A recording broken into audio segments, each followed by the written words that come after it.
El día de hoy tenemos un invitado muy especial porque vamos a hablar a profundidad sobre la Asamblea Nacional y tenemos la presencia digital del abogado Mauricio Alarcón Salvador. Él es abogado y máster en Dirección y Gestión Pública, director ejecutivo de Fundación Ciudadanía y Desarrollo. El tema de hoy, desafíos de la próxima Asamblea Nacional. Bienvenido, estimado Mauricio, ¿cómo está? Muy bien, Fabián, un gusto estar aquí con ustedes y un gran espacio además para poder profundizar en temas que muchas veces se quedan pendientes en las entrevistas que son cortas. Claro, bueno, ahorita vamos a desarrollar un poquito más porque tenemos algunas preguntas y algunas dudas que nos han hecho llegar nuestros oyentes y participantes en redes sociales, sobre todo porque la Asamblea Nacional tuvo, en la última encuesta que pudimos revisar de Click Report, tuvo un porcentaje del 4% de aceptación, un nivel pero bajísimo para ser un poder tan grande en el Ecuador. Eh, para usted, estimado Mauricio, ¿cuál sería uno de los factores que puedan incidir en este nivel tan bajo de aceptación que tuvo la Asamblea Nacional antes de su cierre por la muerte cruzada? La ciudadanía tiene claro que un órgano legislativo, llámese asamblea o llámese congreso, es el de representación por excelencia. Nuestros 137 legisladores son representantes de los 18 millones de ecuatorianos y lo menos que uno espera cuando entrega un mandato a través del voto es que esa representación se ejerza de la mejor manera, que aquellas personas que ocupan este cargo representativo específico no lo hagan para sus intereses particulares, los de su organización política o los de su caudillo, sino trabajo específico en beneficio de todos los ecuatorianos. Si nos basamos, Fabián, en la última etapa de la Asamblea Nacional, en esos poco más de 2 años en funciones de este periodo legislativo, veremos que la decepción que degeneró en una pérdida de credibilidad y confianza fue enorme. Los Claro. legisladores, en lugar de trabajar para los ecuatorianos y atender específicamente sus preocupaciones en materia de inseguridad, de crisis económica o de corrupción en el sector público, preferían o jugar en sus celulares o discutir resoluciones y entregar condecoraciones a los cantantes, a los restaurantes, a las instituciones de educación superior, que no hay que quitarles mérito, pero la Asamblea está para legislar y fiscalizar, no para perder el tiempo en conciertos en el Pleno y después de entregarse medallitas de una manera irresponsable.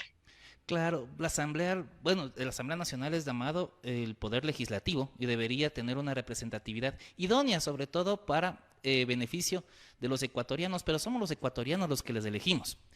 Independientemente de la forma de parecer de cada uno de los ecuatorianos, sabrán por quién se vota, pero la Asamblea Nacional, que viniendo a ser un poder del Estado, ahora es un botín político, un botín de hasta de casos de corrupción sonados en medios de comunicación, los diezmos, las coimas, la venta de puestos, una situación que en verdad ha afectado bastante la imagen de la Asamblea Nacional. ¿Cómo podríamos hacer para lavar esta imagen de la Asamblea? La respuesta es muy simple. Si los legisladores cumplen con su trabajo, la ciudadanía va a recuperar su credibilidad y su confianza en ellos. Si los ciudadanos vemos que dedican su tiempo a discutir a profundidad y con absoluta responsabilidad en encontrarle una solución a los problemas que nos aquejan a todos, el resultado va a ser evidente. No se necesita de milagros, Fabián, no se necesita de poner casi casi que un coro de ángeles al interior de la asamblea, porque como ciudadanos eso es el fiel reflejo de lo que somos, Claro. pero se trata de actuar con responsabilidad. El problema además, y me permito topar un punto que es importante, no se soluciona, ojo, con títulos universitarios o títulos de maestría, como mucha gente cree. En el último periodo, la gran mayoría de legisladores de esos 137 que tanto nos decepcionaron eran personas con títulos de tercer y cuarto nivel, con gran trayectoria y con experiencia.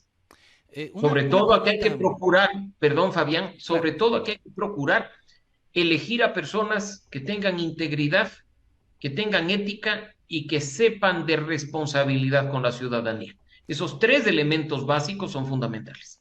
Estadísticamente, ahorita que topamos justo el tema de los títulos de tercer y cuarto nivel, estadísticamente, ¿cuántos asambleístas cumplían con este parámetro de tener un título de tercer y cuarto nivel?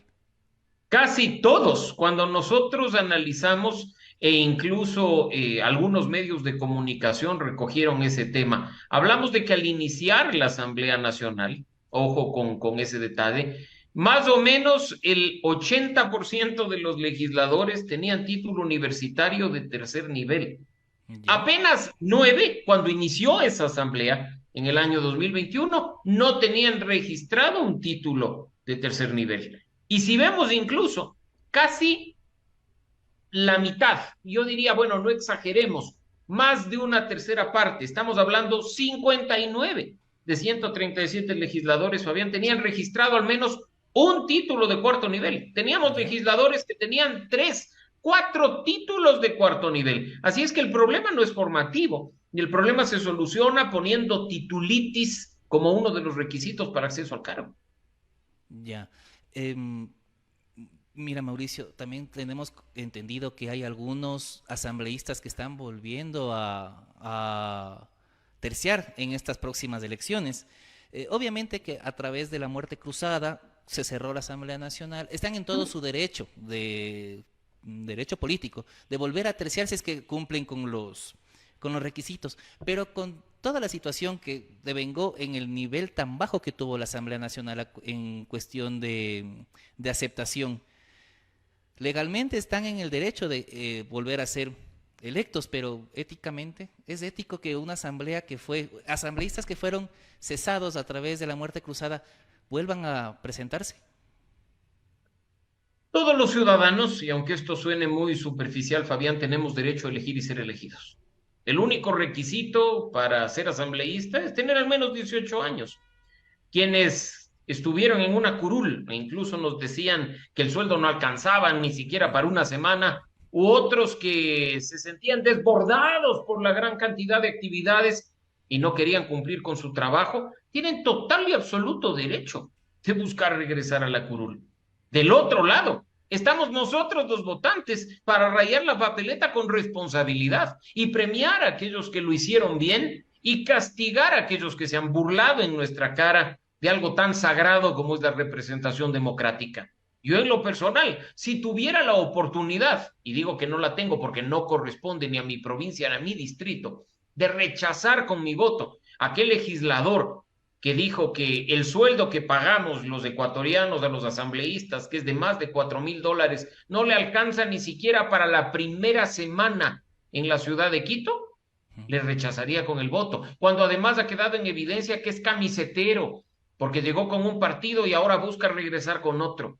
Si tú me preguntas también si quiero premiar a aquellos que durante importantes sesiones del Pleno preferían estar jugando en sus teléfonos Candy Crush o algún otro de estos juegos, también te diría que no, que nos dé la vida la oportunidad de rechazarles. Ellos tienen su derecho de repostularse. Nosotros tenemos la obligación de rechazarlos. Ahora, bueno, también podríamos hacer un pequeño análisis con el tema del formato de elección para esta ocasión, que es el método Webster, que igual da privilegio no a la persona a la que elegimos, sino al movimiento político que lo ampara, al candidato, la famosa plancha, como se le conoce comúnmente. Esta forma de voto le quita la oportunidad del elector, del votante, de decir, bueno, a mí me agrada esta otra persona y esta otra persona, pero lastimosamente, si es que uno vota por movimientos saltados, puede anular el voto. Entonces, el sistema te obliga a votar por un solo movimiento. Entonces, se pierde este apersonamiento del voto de la persona que se acerca a la papeleta. ¿No sería momento ya de cambiar el método y volver al método total, a un método de elección personalizada? Fabián, no hay un método perfecto de elección de autoridades a través del voto. Lo que sí hay es un modelo que se aproxima a la representación perfecta. Es una cosa distinta. En este país, votar por listas cerradas probablemente sea lo óptimo, siempre y cuando los partidos y movimientos políticos hagan su trabajo. No lo están haciendo. Incluso te ponen a ti como un profesional de primera, bien formado, con buenas credenciales, a encabezar una lista nacional de 15 nombres y los 14 restantes. Por último, ojalá fueran 14 perfectos desconocidos, pero no, te meten a personas que están buscando impunidad a través de la inmunidad legislativa, a otros tantos que están buscando simplemente llegar por un pago de favores, a otros que fueron elegidos a dedo para rellenar la lista, y a ti te utilizan de punta de lanza para que jales votos y para que les permitas tener un bloque más amplio. Cuando no hay pertenencia en las organizaciones políticas, cuando no hay coincidencia ideológica, programática, el voto en lista cerrada, el conocido como voto en plancha, pierde totalmente fuerza. El método de asignación de escaños, incluso en una modalidad de elección de lista cerrada, es positivo, porque lo que está haciendo es equilibrar las mayorías y las minorías, pero de nuevo, si falla el origen de la nominación, que es la organización política, el resultado es lo de menos. Estamos con el abogado Mauricio Alarcón Salvador, abogado y máster en Dirección y Gestión Pública. Él es director ejecutivo de Fundación Ciudadanía y Desarrollo y estamos hablando sobre los próximos desafíos que se le viene a la Asamblea Nacional de cara a las elecciones del mes de agosto. Vamos a un pequeño corte, estimados compañeros, y enseguida regresamos. Volvemos aquí con su programa 321 Comunicación, 321 al aire, aquí desde el Valle de los Chillos, provincia de Pichincha. Estamos en compañía del abogado Mauricio Alarcón Salvador, abogado y máster en Dirección y Gestión Pública, director ejecutivo de la Fundación Ciudadanía y Desarrollo. Estamos hablando sobre los desafíos que se le vienen a la Asamblea Nacional de cara a las elecciones del próximo mes de agosto. Y tuvimos una pequeña conversación fuera de micrófonos, sobre todo de la capacidad no de títulos, sino de la capacidad ética que deben tener los próximos candidatos. Esta capacidad ética, ¿quién lo debería regular? Tenemos entendido que los movimientos, los partidos políticos son los encargados de regular esta capacidad ética de los próximos candidatos. Pero sí, tal cual como lo hemos conversado, ellos deben algún favor a alguien, ellos deben tienen algún compromiso, cualquiera que sea este, y le ponen a un candidato X en la papeleta. No están ejerciendo esta regulación. Debería haber alguna entidad que nos ayude a esta regulación, valga la redundancia. Partamos de lo que señalas, Fabián. La autorregulación es el primer filtro que hay que sortear y una organización política debería tener como objetivo darle al país los mejores hombres y las mejores mujeres a manera de candidatos y candidatas. Claro. Con una simple búsqueda en el sistema de justicia, podríamos ver si tiene antecedentes, qué credenciales presenta, si ha tenido acusaciones, investigaciones. Con una simple búsqueda en Internet, en uno de los tantos navegadores que tenemos actualmente a disposición, podríamos conocer un poco sobre el pasado de esas personas, porque ahora la maravilla de la tecnología es que registra mucho y lo pone a disposición de todos. Pero si a pesar de ello, la organización política deja abierto este tema y termina presentando al país candidatos con credenciales que no cumplen con los más básicos y elementales principios éticos, el contrapeso viene de la ciudadanía, de las organizaciones de la sociedad civil como la que dirijo, Ciudadanía y Desarrollo, que vigilamos y damos al país información y datos sobre los candidatos, de medios de comunicación como 321, de comunicadores como tú, Fabián, que tienen la enorme responsabilidad de dar a la audiencia más información y más datos para que puedan tomar las mejores decisiones. Y por Claro. supuesto, dentro de ese esquema de contrapeso, el ciudadano común, que debería saber y tener plena conciencia de lo básico y fundamental que es su voto, y obviamente entregárselo en un acto de confianza a quienes sí cumplan con las condiciones mínimas, quienes sí tengan las credenciales suficientes, qué candidatos son éticos, honestos, íntegros, para poder nosotros confiar en ellos y sentirnos bien representados. Pero nos dijeron en las últimas elecciones, sobre todo las seccionales que tuvimos del mes de febrero, donde vimos hasta influencers, o sea, famosillos de redes sociales como candidatos, y enarbolaron la bandera de que todo el mundo tiene el derecho de elegir y ser elegido. Entonces también nos ponemos en ese escenario, ¿no? De, bueno, si es que alguien que tenga algún pasado de fama en redes sociales ¿Se le coarta el derecho de participar por ese pasado, sea positivo o sea negativo? Yo creo que si hay un historial positivo, el candidato merece el premio y el reconocimiento de la ciudadanía. Si alguien se postula habiendo hecho una buena gestión universitaria, habiendo hecho una buena gestión en el sector privado, habiendo sido un comunicador responsable, incluso habiendo sido un buen cantante, una buena bailarina, que entre a la Asamblea Nacional. Ellos también son ciudadanos y también están en condición de representarnos. Pero si por el contrario tenemos personas con antecedentes negativos, perseguidas por la justicia, que están buscando inmunidad para garantizarse impunidad, que ni siquiera han sido transparentes en decir, mira, este es mi equipo, o estas personas son las que me financian, simplemente hay que darles la espalda. El voto tiene que ser un mecanismo de premio y de castigo de los ecuatorianos a quienes aspiran a representarlos, sea en el Ejecutivo, sea en el Legislativo, sea en un gobierno local.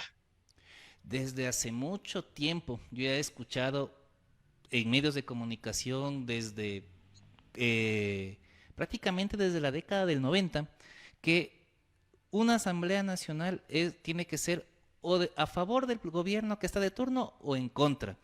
Eh, obviamente que la Asamblea Nacional es uno de los poderes del Estado y que debe tener voz y voto propio. Pero, ¿qué le correspondería a la Asamblea Nacional? Últimamente, con los últimos casos que se han dado, sobre todo en estos últimos 4 años, en donde la Asamblea, la verdad, ha hecho una oposición férrea al gobierno nacional. ¿La Asamblea está para ser un aliado o una oposición una oposición por ser oposición, una oposición sin resultados? Mira, partamos del hecho de que el presidente y la Asamblea Nacional deben trabajar para representar a los ecuatorianos. Y en ese ejercicio de representación, no importa cuál sea su organización política, tienen que perseguir objetivos comunes en beneficio de todos. La Asamblea tiene un rol de fiscalizar y en su rol fiscalizador puede convertirse, por supuesto, en la piedra en el zapato del gobierno de turno, pero que por oponerse ciegamente a algo, no de paso a leyes que puedan beneficiar al país, es un absurdo. Y eso es incumplir con el mandato de los ecuatorianos, incumplir con su responsabilidad de representarnos. Pasa de un lado y pasa del otro. Cuando llega alguien al poder, cree que lo hace por cuenta propia, por muy guapo, porque mi propuesta fue la mejor y ahora que estoy en el poder de poco o nada importa cumplirla o llegar a los ecuatorianos con soluciones concretas. Y eso es un absurdo. Lo que queremos es no bloqueos y no trabas por cualquier razón, sino trabajo conjunto pensando siempre primero en el país y en los ecuatorianos. Estamos ya con desde mayo de este año estamos con la muerte cruzada, la asamblea se disolvió, se llamó a elecciones, estamos en unas elecciones aceleradas. Llevamos 2 meses prácticamente con el gobierno del presidente Guillermo Lasso y el envío de las leyes y de las propuestas de las leyes a la Corte Constitucional. Pero aún no vemos, primero no vemos un cambio emblemático, un cambio evidente de la forma de proceder del gobierno nacional. Y segundo, las estadísticas, las encuestas, la aceptación del presidente, en lugar de subir o mantenerse, se sigue dando a la baja. Entonces es un problema también, un problema grave que está ocurriendo en Carondelet. Sin duda. Y nosotros sabemos dar a cada quien lo que se merece. Si tienes un ejecutivo insensible que no cumple con su propuesta de gobierno, que no sintoniza, Fabián, con lo que el país y los ecuatorianos buscamos, hay una pérdida de credibilidad y confianza. Lo mismo que ocurre con la Asamblea Nacional, lo mismo que ocurre con los gobiernos locales. Y para muestra un botón, Guillermo Lasso cuando candidato dijo que iba a reducir impuestos, Ujú. que iba, y voy a citar un caso en específico, a apoyar al arte y a la cultura. No sé si tú has ido en los últimos 15 días al cine y te has dado cuenta que el costo de las entradas ha subido Por el porque nos están impuesto. Ajá. cobrando IVA. Que si quieres ir a un concierto o a una obra de teatro, las entradas han subido porque ahora te cobran IVA. Así es que ahí está un caso práctico de cómo una persona en el poder se olvida por completo de sus ofertas de campaña, de su propuesta de gobierno y termina perdiendo la confianza de los ecuatorianos. Eso pasa hoy, pasa mañana y ha pasado desde siempre. Y eso es lo que hay que evitar. ¿Cómo? Eligiendo personas que planteen al país cuestiones realistas, eligiendo a personas que en realidad representen a las organizaciones políticas y que no las utilicen en función de renta o de venta al mejor postor, eligiendo personas que le hablen claro al país, aunque esta claridad nos resulte incómoda o dolorosa, Bueno, definitivamente. vamos ya por finalizar esta entretenida entrevista. En verdad, vamos con otras ideas, sobre todo para presentarnos en la papeleta. Ya saben, amigos, el voto es responsabilidad. Puede ser obligatorio. Bueno, es obligatorio, según las leyes, pero también es un Es un voto derecho.